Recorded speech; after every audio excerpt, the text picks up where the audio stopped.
Hi everyone, I'm Michelle Kelly. Welcome to Be in the Change. I'm going to get started by reciting my inspiration. Our deepest fear is not that we're inadequate. Our deepest fear is that we are powerful beyond measure. It is our light, not our darkness, which most frightens us. We ask ourselves, who am I to be brilliant, gorgeous, talented, and fabulous? Actually, who are you not to be? You are a child of God. Your playing small does not serve the world. There is nothing enlightened about shrinking so that other people will not feel insecure around you. We are all meant to shine as children do. We were born to make manifest the glory of God that is within us. It is not just in some of us, it is in everyone. And as we let our own light shine, we unconsciously give others permission to do the same. As we are liberated from our own fear, our presence automatically liberates others. Marianne Williamson. I'd like to say welcome to everybody who's watching me for the first time, and welcome back and thank you to everybody who's been following me on this journey, starting in 2019, where I stated out loud that I was breaking up with fear, I was breaking up with shame, and I was breaking up with guilt, followed by a weekly video for my New Year's resolution. Then 2020 was to be kinder and more compassionate to myself and others, which I'm still working on. 2021 was to break up with processed sugar. However, I am 91 days of sugar, flour, wheat, and caffeine free, zero. So I've been talking about my food addiction and how I'm coming out of that. So my process started way before 2021, and I'll tell you guys about that a little bit in this video. And also for 2022 was for me to attach an income to what it is I do and finding out what my vocation is, which is my job from God. So, and attaching money to it, which I have not been able to do yet. So anyway, I just want to say welcome back to everybody and thank you. I was talking the past couple of weeks. I am coming out of my food addiction.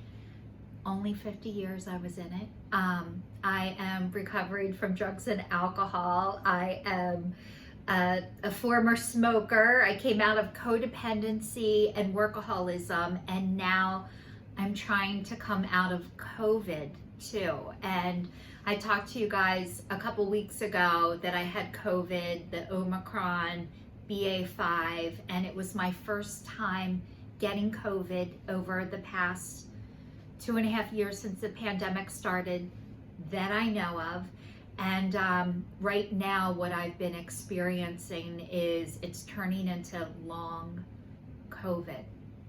And you know, you guys, until something happens to me, I don't have a whole lot of understanding and compassion until I am affected by it. So I got COVID about 27 days ago, and I have not felt better yet. I feel a lot, I'm gonna rephrase that. I feel a lot better than I did. How it started off was, it just came on all of a sudden. I got up in the morning, I was fine for the first couple of hours. I started to get a headache and start to feel like maybe I was having a sinus infection. And then the next day, I knew I needed to stay away from people, and I took the test and it came up positive like that. So then I started finding out from other people what to expect, but I started to get a sore throat that was so bad. It was like, I thought I had strep throat, and I was having a hard time swallowing. I had zero appetite.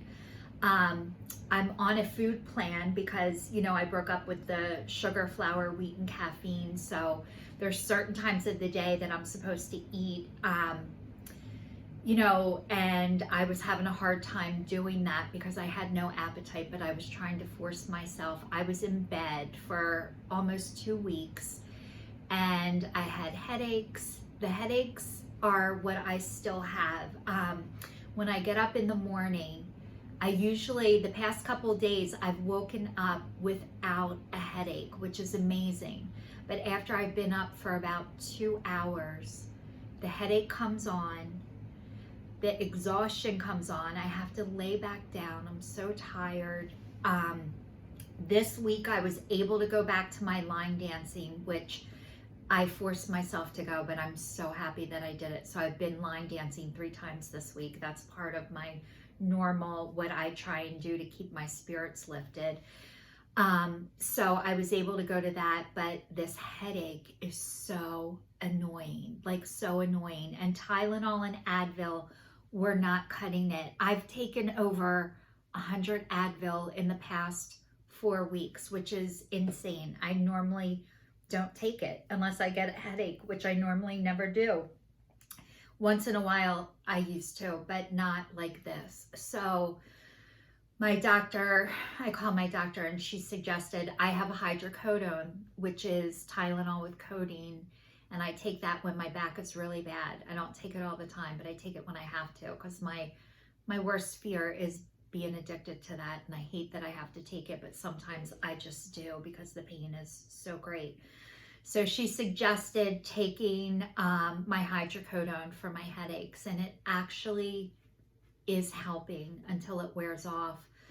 But it is also the depression starting to come back. And I've talked to you guys before that I've been diagnosed with depression, but I ignored it for years. And finally, a couple months ago, when I started with my no sugar, no flour, no wheat, no caffeine, 2 weeks in, I had depression that was not going away, and I really, really had to address it. So I started to go on medication. So almost 3 months ago for the depression medicine, but Tuesday and today, I can feel the depression coming back, and I can feel it in my eyes.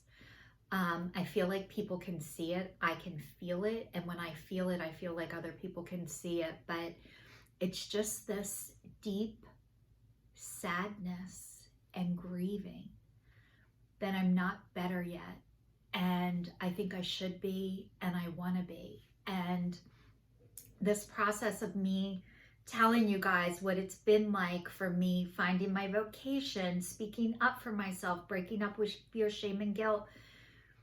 I wish I could say this was easy and it's so simple and I just do this, this, and this, but it's not. And what I keep finding out is there are no shortcuts. There's not a quick solution. We're in a world where everybody wants instant gratification. I do too, by the way. Not just instant. I wanted it yesterday or last week or last year.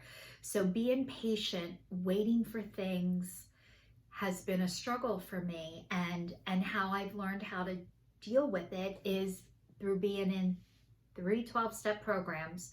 And they teach you 1 day at a time. But before you learn 1 day at a time, they teach you 1 minute at a time, 15 minutes at a time, 1 hour at a time, 2 hours at a time, 1 day at a time, and not to get too far down the road and not to go down the rabbit hole, because once you go down there, it's really, really hard to climb out.